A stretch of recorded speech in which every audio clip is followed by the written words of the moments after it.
Novel Dua Bunga Setangkai karya Jawica, episode 115, Masalah yang tiada habisnya. Atas saran dari Dr. Arya dan Dr. Anak yang menangani Kansa, Hanafi disarankan untuk membawa Kansa ke negara A, negara dengan teknologi kesehatan yang canggih. Di sana Kansa bisa menjalani pengobatan, juga terapi untuk memulihkan pendengarannya. Meski dokter telah berkata bahwa akan sulit menyembuhkan Kansa dengan cacat bawaan lahirnya, tapi Hanafi tetap ingin mencoba dan memberikan yang terbaik untuk putrinya. Hanafi tak ingin permata hidup satu-satunya yang tersisa untuknya akan bersedih untuk seumur hidupnya. Ia tak ingin putri kecilnya nanti menjadi bahan tertawaan teman-temannya akibat ia yang tak bisa mendengar. Hanafi ingin putrinya tumbuh menjadi wanita yang sempurna, juga kelak akan bisa meneruskan perusahaan Hanafi ketika ia sudah tak mampu lagi untuk menjalankannya. Hanafi, Mirna dan juga Kansa berangkat menuju ke negara A untuk menjalani pengobatan Kansa. Ia memilih rumah sakit terbaik di sana untuk melakukan pengobatan untuk Kansa.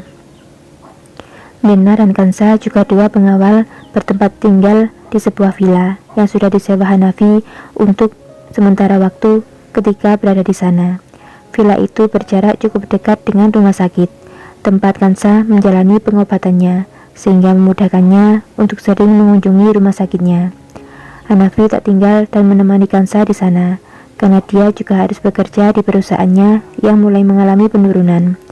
Ia tak ingin jerih payahnya selama ini hilang begitu saja, apalagi Kansa yang membutuhkan biaya yang cukup besar untuk pengobatannya. Hanafi meninggalkan Kansa bersama baby sister Mirna dan dua pengawalnya di negara A, berharap mereka menjaganya dengan baik dan Kansa bisa sembuh dan mendengar kembali dengan normal seperti anak seusianya. Dalam 1 minggu sekali, di sela-sela kesibukannya, Hanafi akan pergi ke negara A untuk melihat perkembangan langsung Kansa di sana. Ia juga menitipkan sejumlah uang pada Mirna untuk keperluan pengobatan Kansa dan juga seluruh kebutuhannya di sana. Sangat besar harapan Hanafi untuk kesembuhan Kansa dalam pengobatannya. Hanafi ingin Kansa tumbuh dengan sempurna tanpa kekurangan apapun. Bahkan ia rela melakukan segala cara untuk kesembuhan Kansa. Semua saran pengobatan dan terapi di rumah sakit negara A Kansa jalani dengan biaya yang sangat mahal tentunya. Tapi Tuhan kembali berkehendak lain. Dengan semua usaha Hanafi, Kansa tetap tidak mengalami perkembangan sama sekali. Dokter di sana juga mengatakan hal yang sama, bahwa cacat bawaan lahir akan sulit disembuhkan. Itu sudah sangat jelas bahwa bagaimanapun jerih payah Hanafi untuk membuat Kansa mendengar lagi secara alami adalah sia-sia. Hanafi pun putus asa. Ia menghentikan semua pengobatan untuk Kansa. Atas saran dari beberapa dokter, Hanafi pun memesan alat bantu pendengaran untuk Kansa. Alat dengan desain khusus untuk bayi-bayi yang memiliki gangguan pendengaran, dengan desain dan pengaplikasian yang mudah dan tidak mengganggu sama sekali. Alat yang didesain sangat kecil hingga tak begitu terlihat kecuali seorang benar-benar melihatnya dengan jeli. Hanafi membelinya dengan harga yang cukup mahal untuk ukuran alat yang sangat kecil itu, tapi memang itu yang membuat harganya mahal. Ketika alat bantu pendengaran itu disematkan di telinga Kansa, alat itu dapat berfungsi dengan baik dan Kansa mulai bisa mendengar normal lagi. Ia merespon panggilan dari arah manapun, dan itu juga yang membuatnya semakin ceria karena ia bisa mendengar semua suara yang ada di sekitarnya. Menganggap selesai masalah Kansa, karena kini Kansa telah bisa mendengar lagi meski dengan sebuah alat bantu. Kini Hanafi harus mendapat lagi masalah dalam perusahaannya. Beberapa anak cabang di berbagai kota mengalami kolaps secara bersamaan karena sikap korup para pegawainya di salah satu anak cabang. Setelah diselidiki, banyak pengeluaran kantor yang ternyata jumlahnya melebihi jumlah yang seharusnya. Banyak keperluan kantor yang tergolong tidak penting maupun bersifat pribadi dibeli. Dan itu semua ulah dari salah satu manajer kepercayaan Hanafi. Ia mengetahui bahwa Hanafi telah kacau karena ditinggal oleh istrinya. Hanafi sendiri juga tak pernah mengecek dan berkunjung langsung ke sana, sehingga waktu-waktu itulah yang membuat para oknum-oknum tak bertanggung jawab memulai aksinya. Membuat pengeluaran kantor menjadi semakin banyak, dengan pemasukan yang semakin sedikit. Sudah tentu bisa dipastikan dalam kurun waktu beberapa bulan, kantor pasti akan mengalami ketidakseimbangan keuangan.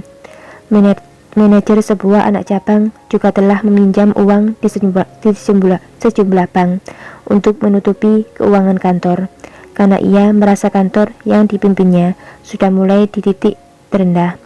Ia takut kalau Hanafi tahu dan menyelidikinya.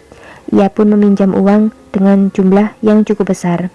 Dengan sejumlah uang itu, beberapa bulan kantor cabang sempat bertahan, tapi karena cicilan pinjaman di bank yang tak kunjung dibayarkan, pihak bank akhirnya memutuskan untuk menghubungi kantor pusat Wijaya Group untuk membayarkan semuanya. Tak tanggung-tanggung, seluruh hutang anak cabang di bawah kendali anak buahnya mencapai triliunan. Mengetahui hal itu, Hanafi sangat marah dan dibuat stres. Bagaimana tidak, baru saja selesai dengan masalah anak Kansa. Sekarang, dia juga diuji dengan masalah perusahaannya, dan juga berita tentang hutang dari perusahaan besar Wijaya Group, tentu langsung menjadi berita utama di negaranya. Bagaimana bisa, perusahaan besar yang tentu memiliki banyak saham, dan juga kekayaan, bisa memiliki hutang sebanyak itu. Dari berita itu pun, banyak praduga muncul bahwa banyak titik hitam di balik jayanya perusahaan Wijaya Group yang sengaja ditutup-tutupi oleh perusahaan. Dari situ juga, para klien dan kolega yang bekerja sama dengan Hanafi memutuskan untuk mundur, karena tak mau tersangkut juga dengan masalah hutang piutang yang mengatasnamakan Wijaya Group. Hanafi dengan terpaksa menutup banyak anak cabang di berbagai kota dan memilih lagi karyawan-karyawan yang ada di bawah kepemimpinannya. Karyawan yang ternyata mempunyai perilaku korup akan langsung dipecat saat itu juga. Tak lupa, Hanafi juga menyuruh pihak berwajib untuk mengurus para manajer dan karyawan yang terbukti memakai uang kantor dan terbukti menjadi sumber dari semua kekacauan ini untuk mempertanggungjawabkan perbuatannya. Kini Hanafi hanya mempunyai kantor pusat dan 2 anak cabang yang dipimpinnya. Ia tak lagi percaya dengan siapapun. Ia memimpin langsung kantor pusat dan anak cabang tersebut. Sebelumnya, dia mempunyai anak cabang di berbagai kota, juga bisnis-bisnis lainnya yang menguasai seluruh aspek. Akibat hutang sang karyawannya dan juga bunga bank yang terus menganak, ia harus membayarnya dan terpaksa harus menutup beberapa bisnisnya untuk membayar hutang yang tak sedikit itu. Hanafi sangat dibuat stres dengan segala masalah yang ada di hidupnya. Ia tetap harus bangkit untuk Kansa yang masih mempunyai masa depan yang panjang dan tentu membutuhkannya untuk tetap terus di sampingnya. Perusahaannya masih berjalan dan bisa menopang kehidupannya dan putrinya, tapi tentu tak sejaya dulu. Dia kini lebih memikirkan lagi untuk membeli sesuatu, kecuali untuk keperluan Kansa, anak satu-satunya yang sangat disayanginya. Baru saja semua masalah selesai dan kembali hidup tenang, Hanafi juga mulai terbiasa dengan kekayaan dan perusahaan yang tersisa. Kini dirinya harus kembali sedih dan berduka karena kepergian Pak Sun yang selama ini membantunya.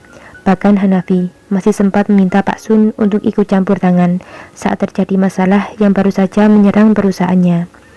Akibat masalah itu pula, Pak Sun yang mulai tua tak kuat menahan beban pikiran yang terlalu berat. Ia selalu berpikir tentang kehidupan Hanafi ke depannya, apalagi saat dia tahu semua masalah yang kini terjadi pada Hanafi. Ia tak mau Hanafi hidup susah. Ia juga mengingat lagi janjinya dulu kepada mendiang ayah Hanafi. Bahkan ia harus menjaganya dan memastikan Hanafi hidup dengan layak dan bahagia.